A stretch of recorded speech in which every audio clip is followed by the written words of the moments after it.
leitura é esse aqui, viu? Tira quando eu estiver em movimento. Eu estava observando minhas fotos, descobri que essas fotos de pose feita fica feia. Ao natural fica mais legal, né? Nem achado. Vai batendo aí quando eu estiver indo para lá e para cá. 1 hora fica bom. Ok? Acharam? Estava compartilhando de manhã que, aliás, de manhã não, na reunião com o louvor, que há 2 anos atrás eu fiz a leitura em inglês, no ano passado eu fiz espanhol. Foi bom, teve seu valor, mas como tem sido prazeroso ler a Bíblia em português esse ano, na minha língua, né? Como é prazeroso entender cada vírgula.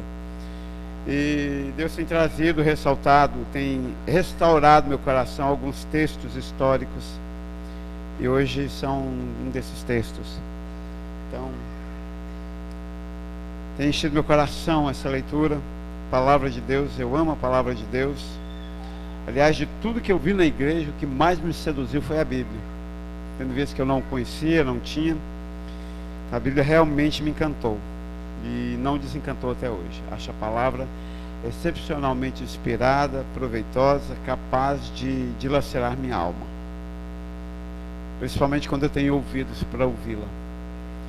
Então encontraram 2 Crônicas, capítulo 15, eu vou ler o verso 1 até o 3. Então veio o Espírito de Deus sobre Azarias, filho de Oded, e saiu ao encontro de Asa, e disse-lhe: ouvi-me, Asa, e todo o Judá e Benjamim, o Senhor está convosco, enquanto vós estáis com ele.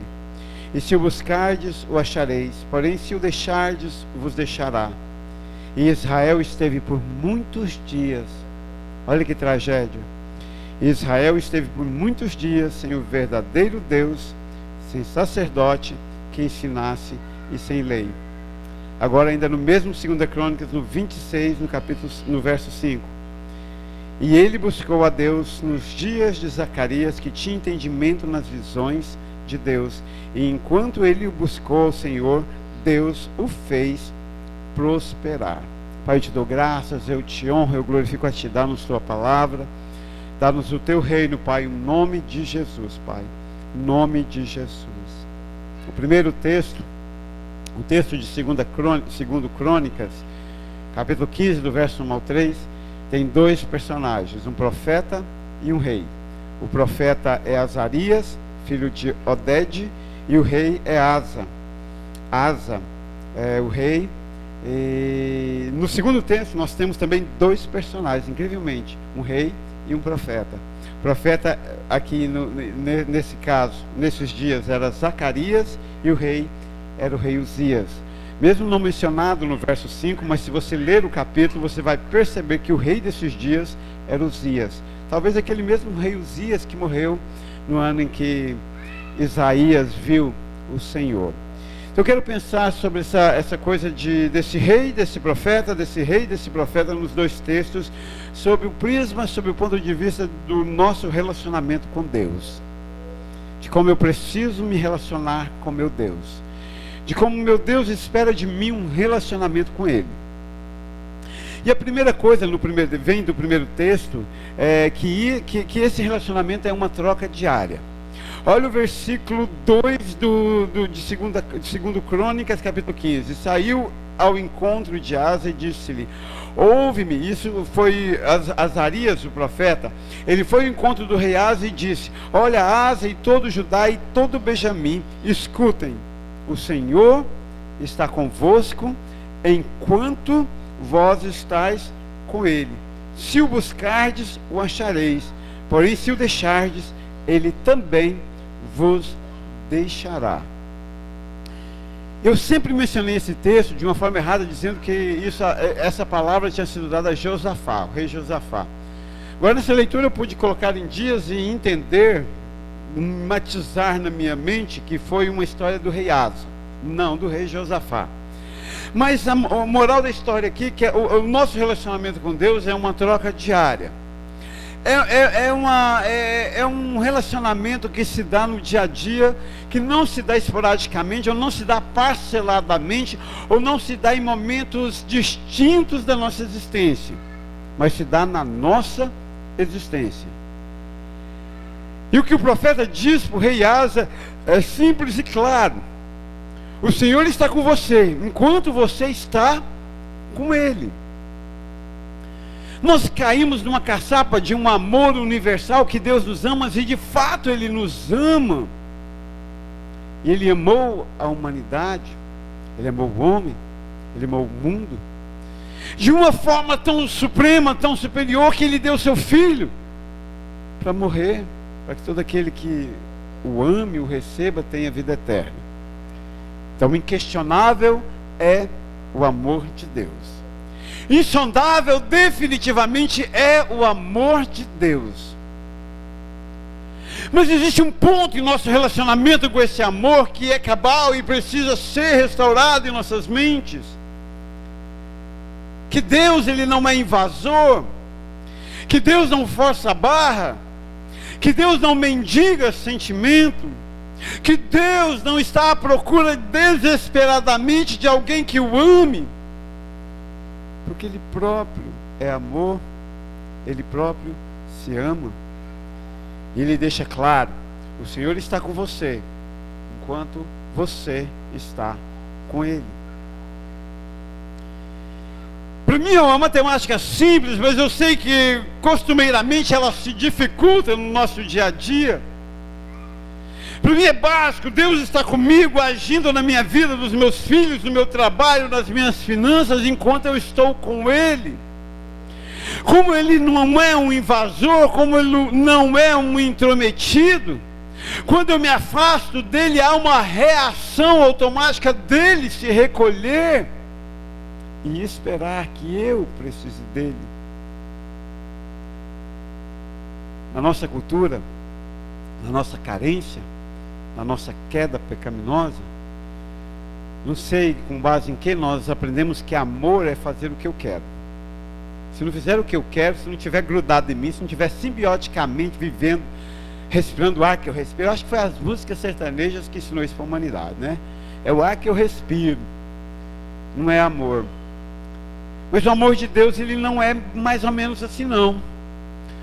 É incrivelmente como Deus consegue se afastar de mim e ainda assim estar me amando plenamente, de uma forma que entregasse o seu Filho para morrer em meu lugar.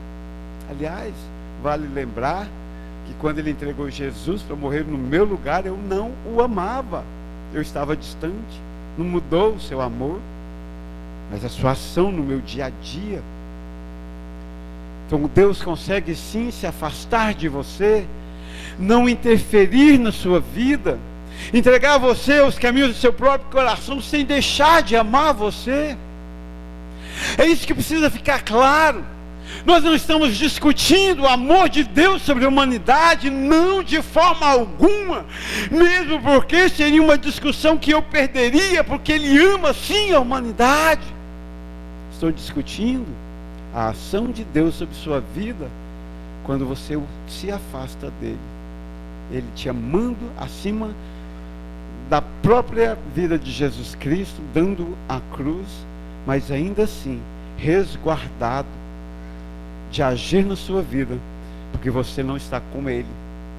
O relacionamento com Deus, então, é uma troca diária. Eu vou até Deus e Deus vem até mim. Vocês lembram do Jardim do Éden? Deus descia na viração do dia. E para mim não tem nada mais deprimente do que a viração. A viração do dia na zona rural é o ó. Das coisas que eu tenho trauma de quando era pequeno e morava na roça, era a viração do dia. O pai do pastor José fala lusco-fusco, né? Quando aquele momento que não está nem de noite nem de dia. Dirigindo esses momentos é o ó, você não enxerga. Isso é a viração do dia. Quando o dia está deixando de ser dia e quando a noite está começando a ser noite. Na viração do dia, Deus descia, Ele ia até Adão, e Adão mais Eva ia até Deus, e eles se encontravam. É um encontro, um caminhando em direção do outro. Até que um dia, Deus desceu, e Adão não foi ao encontro dele. Adão estava escondido, atrás da moita. Adão estava escondido porque havia se distanciado de Deus pelo seu próprio entendimento, pela sua própria conclusão. Querido, não tem como fugir disso biblicamente. Deus, Ele vem até mim, Ele age na minha vida quando eu vou até Ele, quando eu também estou interessado na sua ação em minha vida. Então o profeta, aqui no caso Azarias, deixa claro para o rei, aqui no caso Asa: o Senhor está convosco, enquanto vós estáis com Ele. Simples matemática.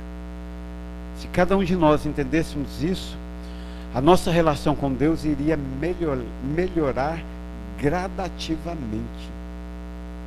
Não é possível eu viver como se Deus não existisse, mas quando eu precisar dele, achar que Ele simplesmente vai fazer o que eu preciso, porque Ele me ama incondicionalmente. Sim, Ele te ama incondicionalmente, mas Ele age na vida daqueles que vão até Ele. E o profeta continua a sua profecia dizendo: se o buscardes, o achareis. Como é que se acha Deus? É um princípio também, uma matemática simples. Você acha se o buscardes, se não buscar, não acha. Não é possível achar Deus sem uma procura. Me faz lembrar de Jeremias 29:11, quando ele diz: quando me buscar de todo o vosso coração, eu serei achado de vós, diz o Senhor. Então Deus é um Deus que é achado, que eu preciso encontrá-lo, que eu preciso procurá-lo. E quanto a Jesus Cristo, em suas parábolas, quando ele compara o reino de Deus, ele diz: a que compararei o reino de Deus? Como o homem que procura um grande tesouro, ele vai, procura. O reino de Deus é algo que se procura. Você não é crente, você não é salvo quando você vive uma vida, enquanto você está vivendo uma vida como se Deus não existisse, não em direção de Deus. A ilusão, há uma pseudo-ilusão de que nós somos abençoados. Ganhar dinheiro, qualquer um ganha. Comprar coisas, qualquer um compra. Tem tentado falar isto. O que faz de um ser humano ser abençoado de Deus é a presença de Deus sobre si. O que faz um ser humano ser filho de Deus é a proximidade, é a presença do Espírito sobre ele. Não o fato de ele ter conquistado. Ó louco, encheste os teus celeiros, mas esta noite pedirão a tua alma, e o que tens conquistado para quem será? Disse o Jesus, disse o mestre. Não quis dizer nada, todos os celeiros que aquele cidadão havia enchido. Por outro lado, nós vemos mulheres pobres, prostitutas, chegando lá e lavando e secando os pés de Jesus com lágrimas e cabelos, porque não tinha nem toalha, nem perfume, nem óleo.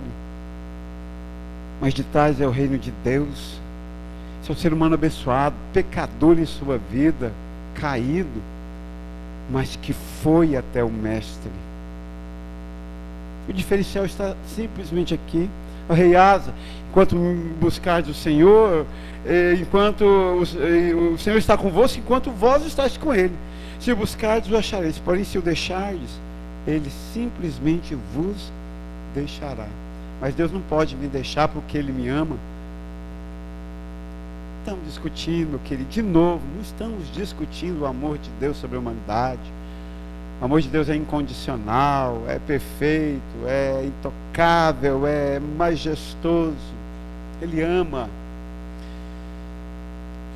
Nas minhas adolescências espirituais, eu achava que aquele ímpio que foi criado para o dia do juízo vai ser lançado no inferno, vigorosamente, soberanamente lançado no inferno. É porque Deus não o amava. Não. É porque ele não amava a Deus. Deus amou ele. Ele está incluído naquele mundo que Deus amou e deu seu Filho. O problema não foi o amor de Deus. Ele será lançado no inferno. Meu querido, você será lançado no inferno. E o problema não está no fato de Deus não ter te amado, porque Ele te amou. O problema está no fato de que você foi quem não amou a Deus. Fica claro isso para você. Precisa ficar claro. Deixardes, Ele também te deixará. Mas temos essa ilusão de que Deus vai deixar ninguém. Deus é pai de todo mundo. Deus faz nascer para justos e injustos.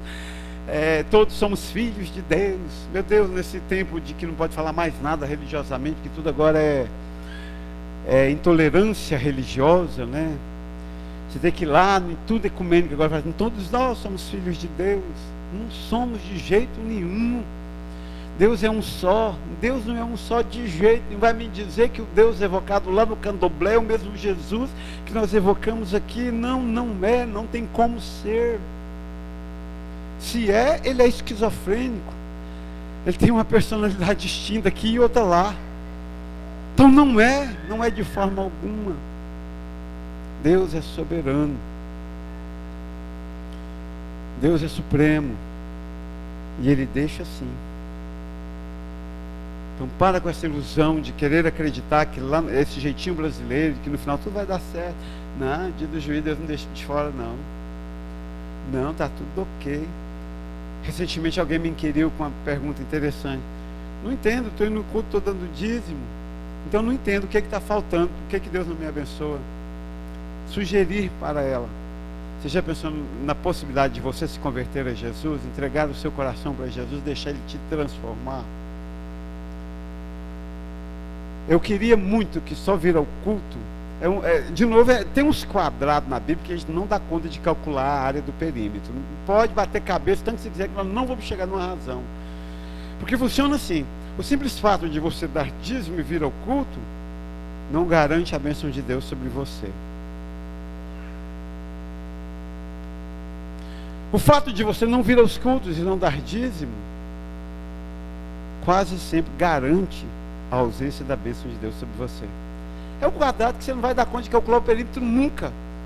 É o que eu digo para os alunos quando eu digo, hoje ninguém tem recreio. Aí, mas foi ele que fez. Eu falei assim, aceita que dói menos. Parte para frente. Não tem. São quadrados que a gente nunca vai dar conta de calcular a área do perímetro. Não tem pedreiro que dá conta de medir aquilo lá.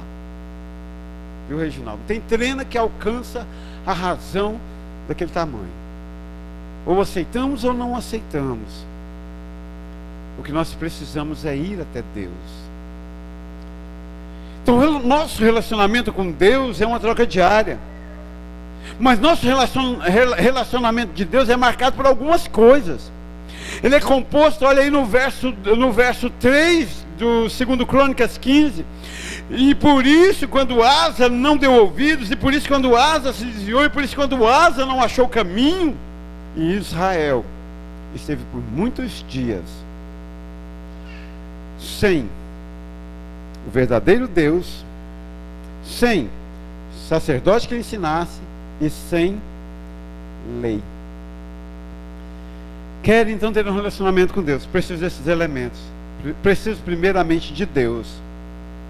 Deus é impecável, Deus é santo, e não há relacionamento com Ele se não aceitar isso e não procurá-lo desta forma.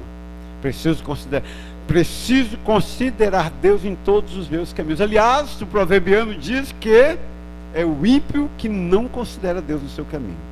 O justo, faça sol, faça chuva,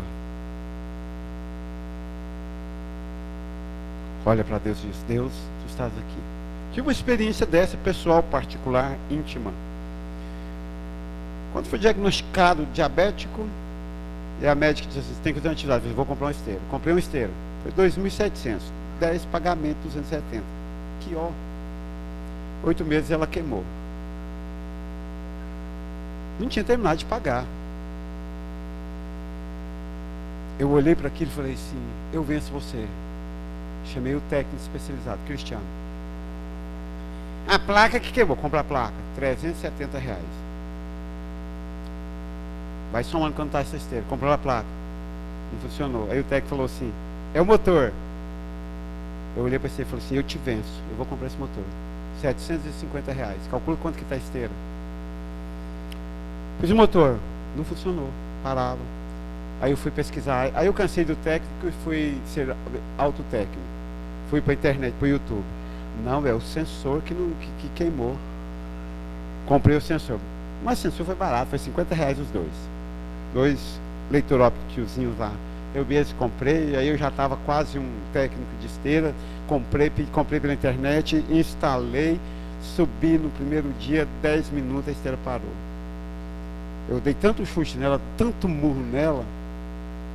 Eu olhei para ela e falei assim: amaldiçoa até a 8ª geração de esteira que você tiver. Nunca mais subo em você. Eu falei: Cristiano, você quer essa merda? Ele quer. Então você busca hoje, porque não põe na rua. Ele foi lá na hora e buscou. Eu estava irado.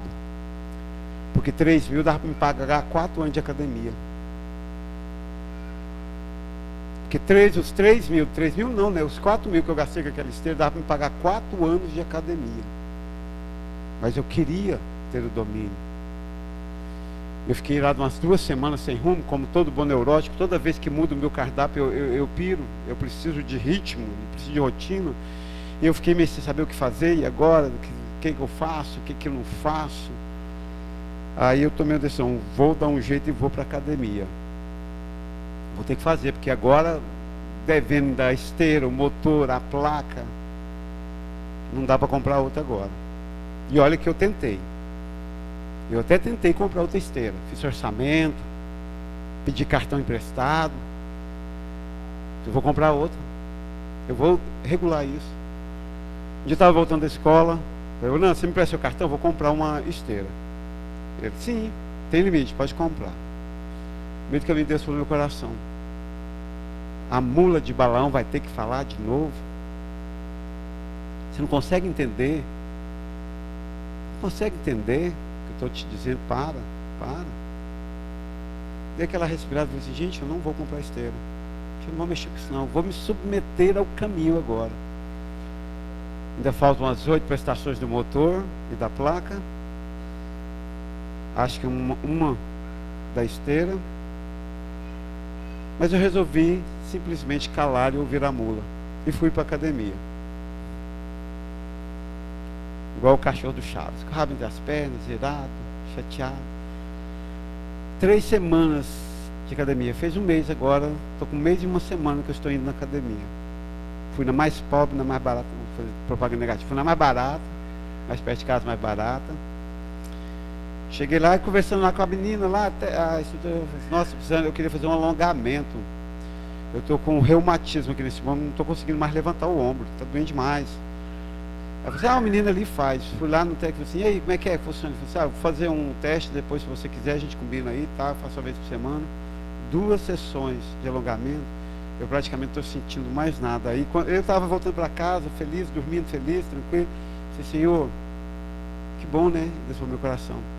Aí insiste com a mula. Sabe quando Deus está tentando tirar você da situação e você simplesmente não move?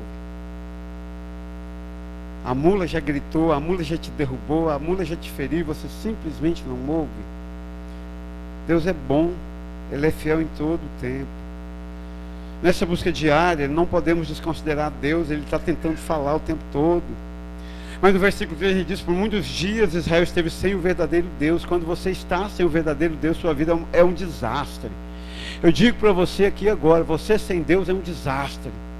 É uma eterna tentativa de conseguir qualquer coisa e não vira nada. Mas Israel também esteve sem sacerdote. Deus tem me despertado para essa coisa do sacerdote. Falava sobre o sermão do Vinícius. Eu tenho orado: Senhor, eu quero ouvir palavras sacerdotais. É diferente de vir aqui e destilar conhecimentos gerais. Não é disso que a congregação precisa. Nós já temos um plano de leitura bíblica anual. Não precisamos ler a Bíblia aqui no sermão, mesmo porque não vai ser possível captar. Estamos precisando de pastorais, de palavras do coração de quem viu a igreja e sentiu a dor de parto. Mencionei isso sobre Paulo. Isto é ser sacerdote. Eu acho que Deus tem me despertado para essa coisa sacerdotal. Mas o que Israel pecava nesses dias é que eles simplesmente estavam sem sacerdote. E sem sacerdote que os ensinasse. O ensino, aquilo que é falado, pregado, cantado, não pode ser meros barulhos do sino de Coríntios 13. Há aqui uma sub-relação que compõem a relação de Deus. Se eu vou me relacionar com Deus, no meio dessa relação está uma relação com o sacerdote imediato que Ele colocou. De igual forma, se o sacerdote quer cumprir o ID de Deus, ele precisa relacionar-se com o povo e dar a palavra certa, convicta, não é só barulho emitido aqui do altar.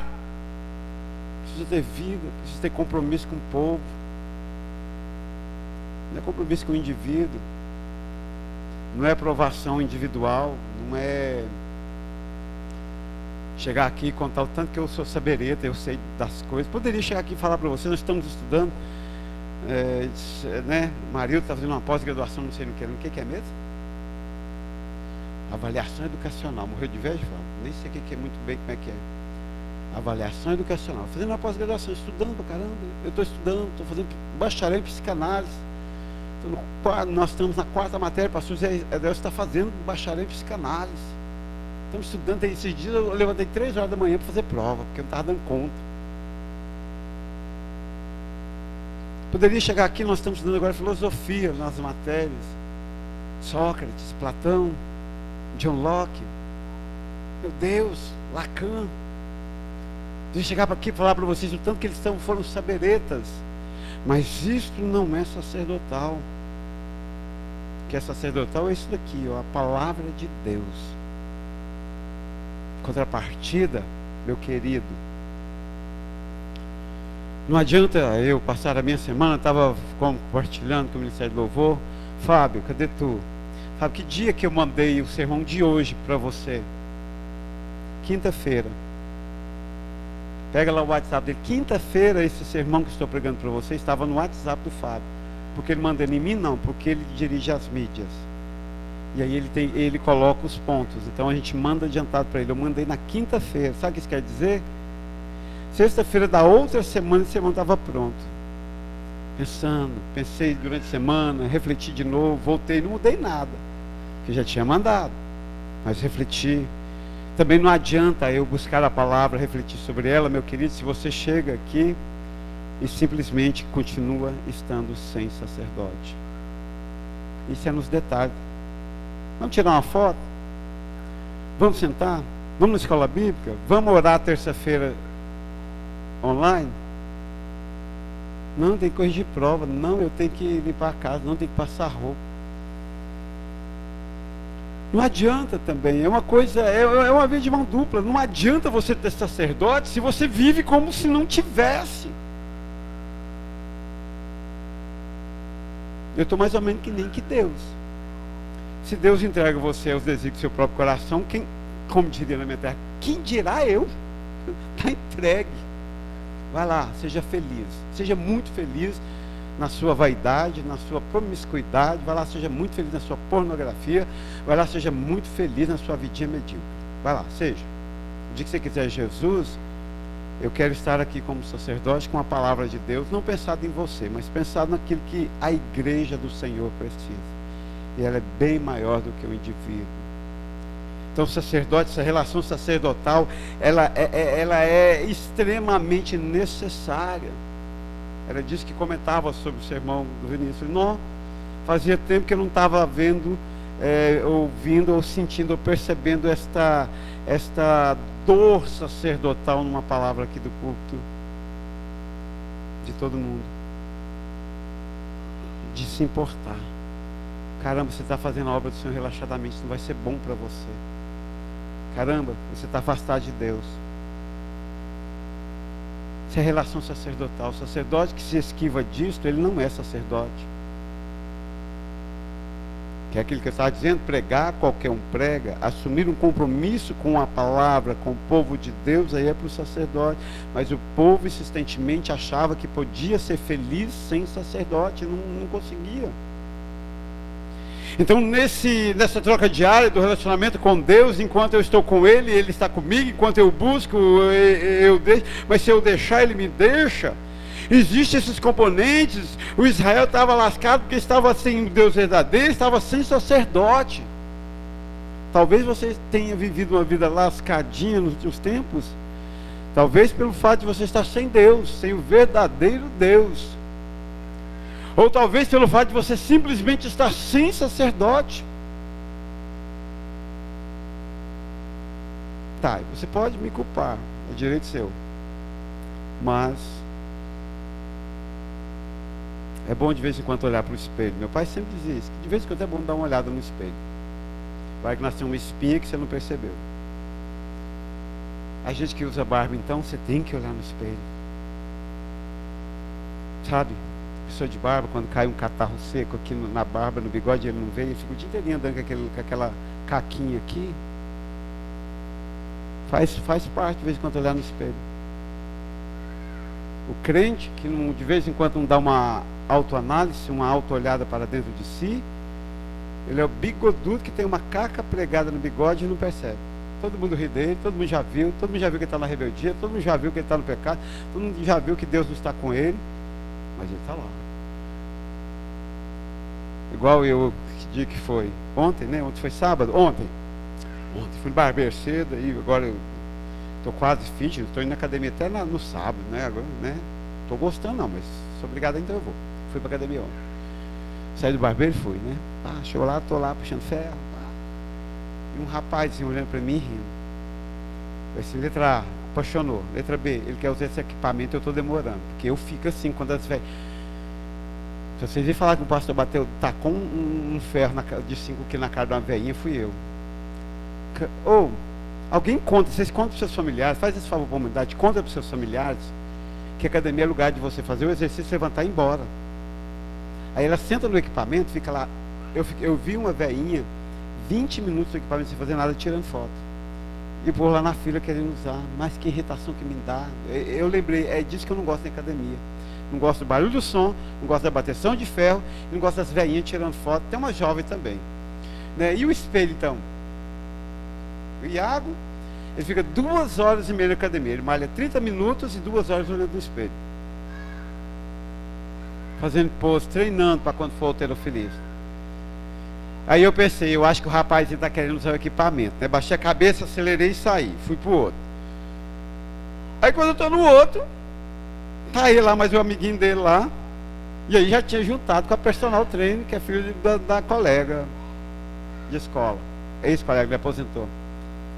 Aí eu falei, já está começando a pegar. Aí veio ela, olha aqui, aí eles não querem te falar não, mas eles te acharam na internet. Vieram com a foto do Heisenberg, do Walter White, do Breaking Bad. Lá. Isso é a cara dele. Faz tempo que nós estamos te orando. Ah, tá, entendi. Entendi.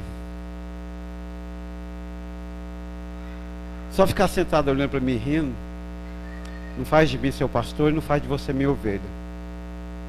Só vai desachar eu com a cara do Heisenberg lá na academia, ficar olhando para mim de longe rindo, não faz de mim o Heisenberg e nem deles os meus fãs. Hoje eles não se lembram mais de mim. É um componente essencial nessa relação com Deus, eu resolver esses perrengues dentro do meu coração. Nós vivemos num tempo complexo, num tempo distante, nós vivemos num tempo. Viver agora sem o verdadeiro Deus, sem sacerdote que me ensine. Eu acho isso interessante, que me ensine. Quem sou eu para ensinar, né? Mesmo o pastor Zé Delcio no início da sua carreira ministerial, mas eu ensinar? A gente passa esses perrengues, a gente chega na igreja, tem gente que estudou mais do que a gente. Tem gente que ganha mais dinheiro que a gente vai ensinar ele. É simplesmente como o Fábio estava falando na abertura, homem e mulher, igual, com funções diferentes. Nós temos uma função distinta, sacerdote. O Ministério de Louvor, hoje a Igreja Batista Nacional em Goianésia, existem 2 pastores. Eu, pastor João Braga e pastor José Delcio, nenhum além. Creio eu que Deus irá levantar um terceiro, que Ele mesmo irá levantar. Não quero fazer isso, já quis, não quero mais. Mas tem 2.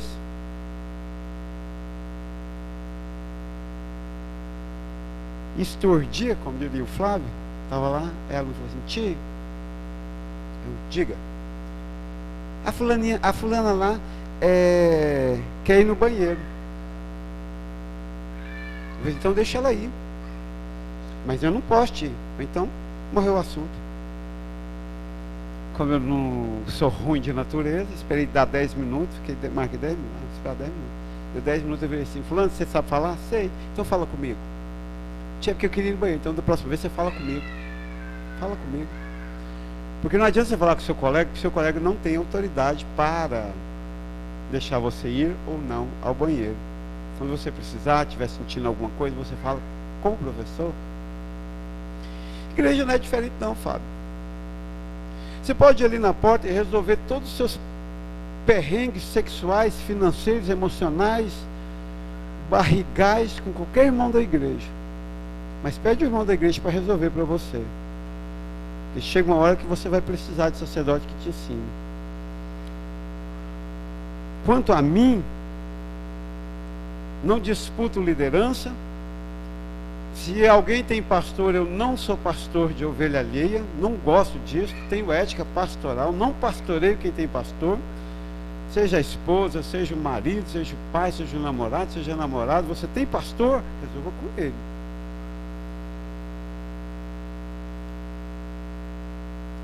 Mas chega um momento da vida de todo filho de Deus que ele precisa de um sacerdote que o ensine. E ensine literalmente o que Israel estava sem. Estava sem verdadeiro Deus, sem sacerdote que o ensinasse e sem lei. Quando fala lei, a gente chega a estremecer por dentro. Tem uma galera aí das quais eu convivo, que entraram também na vibe da graça, assim como nós, somos salvos pela graça, indiscutivelmente. A lei não nos salva, mas a lei existe. A lei não foi criada, o homem não foi criado para a lei foi criada para o homem. Então a lei ainda existe e nós precisamos, quando se fala de lei, nós precisamos ter em mente que a palavra de Deus ela é viva. Não é uma lei do que eu faço, que eu não faço, de eu chegar aqui, você corta o cabelo, não corta o cabelo, né? Você pinta a unha, não pinta a unha. Não estou falando disso, estou falando da palavra viva de Deus. Tem um aluno, vocês sabem, né? Agora que eu estou na 4ª matéria, viu, cara? Estou na 4ª, anota isso. Estou na 4ª matéria de bacharel em psicanálise, então eu já estou fazendo diagnóstico. Eu tenho um aluno que é narcisista clássico. Não posso assinar o laudo. Mas falar mal dos outros todo mundo pode, então fala mal dele. Não, ele é um narcisista clássico. O que é um narcisista clássico segundo o catálogo da psicologia? É aquele ser humano que parte do pressuposto que o mundo gira em torno dele. Olha para mim, concorda comigo, olha para mim, faz o que eu mando, olha para mim, eu sou mais bonito que tudo, olha para mim, eu sou o centro. Mentira. Eu assinei o laudo dele, o dia que chegou o coleguinha dele, que tinha morrido o tio, que não sei quem tinha preso, que não sei quem, ele chegou chorando, falou, meu tio, mas a minha vida é uma bagaça. Ele falou assim, minha vida é uma bagaça, minha família é uma bagaça, não sei mais o que eu faço, e chorando, fui na psicóloga ontem, tu é pior, e eu não sei o que eu faço. Eu falei, vem cá. Aí ele foi lá, falou assim, me dá um abraço aqui. Você é um cara bom. Abracei ele destampou a chorar no meu ombro e tal, e chorou. Falei assim, você é um cara inteligente, essa sala toda assistindo, né? Você é um cara inteligente, você é um cara bonito, você é um aluno bom, você é tão educado, sua vida não é uma bagaça, você tem futuro. Conversei com ele, isso, claro, não deu para ser em particular, porque já tinha ocorrido publicamente. Com ele abraçado ali, ele chorando e tal. Vai lá, faz a tarefa, você é um cara bom, anima que Deus é contigo. Falei isso para ele. Quando terminei de falar, meu aluno narcisista clássico já ficou em pé em cima da cadeira. E ele piruou, bagunçou e desafiou o resto do dia, porque eu não podia abraçar aquele menino. Se eu queria abraçar alguém, eu tinha que abraçar ele. Se eu fosse bater palma, eu tinha que bater palma para ele. Porque a regra dele, a lei dele, é a que vale. E aí eu estou, na experiência com ele, avaliando isso. Onde é que um narcisista clássico descobriu que a lei do outro não o afeta, mas a lei dele todos têm que cumprir. Então o problema dele não é com a lei, com a regra.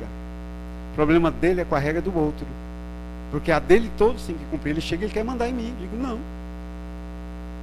É hora da educação física. Vamos para a educação física. Não. Agora vai ficar 5 minutos só porque você falou. Aí nós ficamos 5 minutos lá de castigo só porque ele mandou. Já está na hora. Não, vamos para a educação física. Então o problema dele não é com a lei. O problema dele é com a lei do outro. A dele tem que ser cumprida. Normalmente, o crente em rebeldia, ele não tem problema com a palavra de Deus, nem com o ministério, nada. Ele tem problema com o ministério dos outros. O deles, mas se todo mundo pregasse igual ele gosta, mas se todo mundo pregasse igual ele acha que tem que ser pregado, mas se todo mundo pregasse a sabedoria que ele acha que é a sabedoria bíblica, mas se o pastor dirigisse a igreja igual ele acha que ele dirige a casa dele, mas se o pastor tratasse os membros da igreja igual ele acha que trata os filhos dele, tudo seria perfeito. O problema não está nas regras nem na lei. O problema está na lei dos outros. A minha, o narcisista, parte desse pressuposto. A minha lei é perfeita, boa e agradável. Deus pode dizer isso, porque Ele é perfeito. Nós não. Então, quando fala lei aqui, não tem que estremecer por dentro, não. E nós vivemos, sim, quase sempre desenfreados, como cavalo em disparada, sem rumo, como boiada estourada, sem rumo que ninguém segura. O Israel de Deus vivia assim, sem lei. Nós precisamos do Deus verdadeiro nessa relação. Nós precisamos do sacerdote nos ensina. Nós precisamos sim do ensinamento da lei, a lei de Deus, a palavra de Deus, não para a nossa salvação, mas para o nosso dia a dia, para a nossa vida. Em terceiro lugar e por fim, é um processo contínuo e a longo prazo. É todos os dias, é todos os momentos. E aí nós caímos lá no rei Uzias com o profeta Zacarias, lá no outro texto.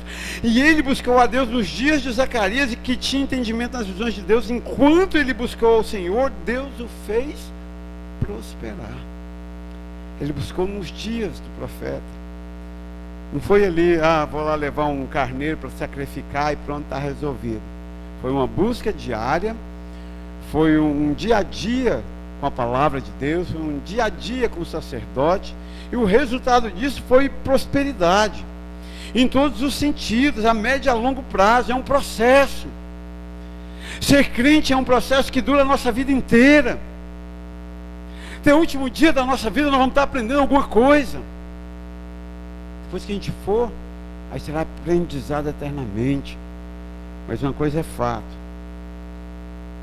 buscar a Deus é uma coisa que se faz todos os dias, com todos esses elementos: o Deus verdadeiro, sacerdote, lei, o que Deus quer, o que Deus propôs, para que Deus me chamou. O que é pecado? Pecado é fazer o que Deus não te pediu para fazer. O que é pecado? Pecado é deixar de fazer o que Deus te pediu para fazer. Isso é pecado. Isso é pecado. Isso ofende Deus. Agora, nessa caminhada, nesse buscar a Deus todos os dias, num processo firme, não estou falando firme das nossas emoções, das nossas finanças, ou da nossa vida, não.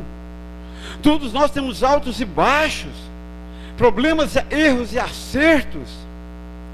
Mas estou dizendo que nos erros, diante de Deus, estou dizendo que nos acertos, diante de Deus, estou dizendo que na angústia, diante de Deus, estou dizendo que na alegria, diante de Deus.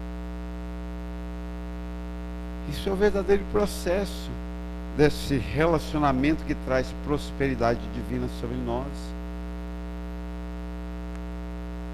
Talvez você deveria esforçar menos e conhecer mais Deus. Talvez a vida seria menos cansativa e mais abençoada. Encerro nessa noite dizendo a você: não mudou nada.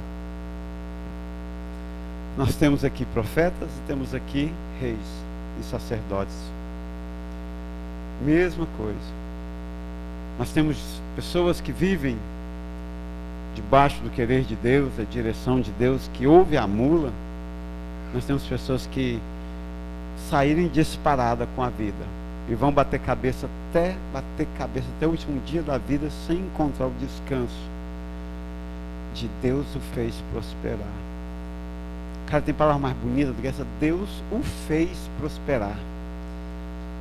Uma análise sintética aqui, ele por si só não prosperaria, mas Deus o fez prosperar. Cara, Deus fez o rei Uzias prosperar, porque ele o buscou todos os dias. Ouviu Azarias,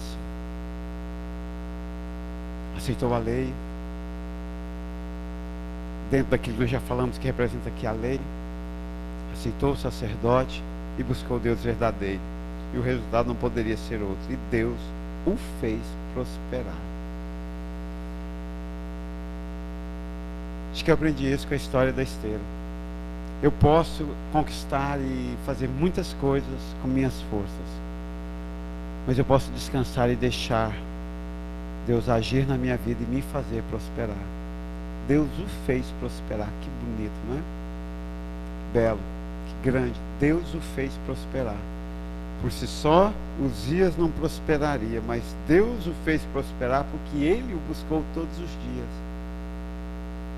Porque ele ouviu Azarias, o seu sacerdote, seu profeta. Porque ele considerou a lei. Lá em Asa, a história foi um pouquinho diferente. E você? Asa ou Uzias? Eu vejo um Azarias e um Zacarias ali, impecavelmente profetizando a voz de Deus. A diferença não está nos profetas não, meu querido. A diferença estava nos reis. Vou te falar, a diferença aqui hoje não está nos profetas, no sacerdote não. Está nos irmãos mesmo. É tu. É tu que ouve ou não ouve. É tu que considera ou não considera. Deus, a mão dele, diz a palavra, não está encolhida para que não possa operar milagres e salvar. Nossos pecados, sim, têm feito separação entre nós e nosso Deus, diz Isaías. Cabe-nos então nesta noite olhar para nós e perguntar: Uzias ou Asa? Com a consciência de que Azarias e Zacarias está firme e forte, profetizando o querer de Deus. Eu te dou graças, Pai. Eu amo a Tua palavra. Deus, é maravilhosa a Tua palavra, Pai. Em nome de Jesus, ó Deus, coloca a Tua congregação diante do Senhor. É Tua. Cada um aqui foi o Senhor que morreu por eles, o Senhor que os salvastes e o Senhor que deixou instruções. O Senhor mesmo cuide de cada um. O Senhor mesmo encontre cada coração. O Senhor mesmo fale a cada vida, Pai. No nome de Jesus, Deus. Entrego a Ti. Se o Senhor não falar, em vão fala o homem, Pai. E eu saio daqui, Deus, nesta noite com esta convicção, Pai. Se o Senhor não falar, em vão fala o homem. Mas que a Tua palavra floresça. Desejo do meu coração que Tua palavra encontre terra fértil, Pai. É em nome do Senhor Jesus. Em nome de Jesus. Deus abençoe os irmãos. Coração silencioso, estamos encerrados. E até terça-feira na oração. E que Deus os guarde.